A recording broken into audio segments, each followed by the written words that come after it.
कैसन बारी मोर जान हो ए चंदा कैसन बारी मोर जान हो जहिया से चल गइलो छोड़ के हमके जहिया से चल गइलो छोड़ के हमके जिंदगी भइले सुनसान हो जाए चंदा ले आव खबरिया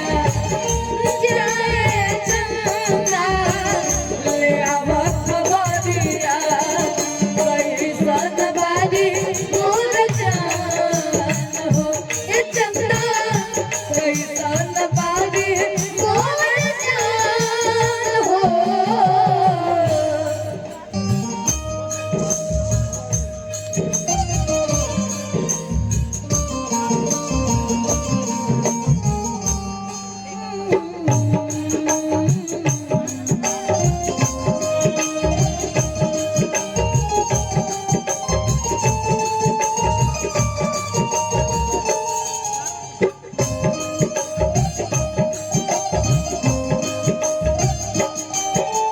जाए चंदा ले आव खबरिया कैसन बारी मोर जान हो ए चंदा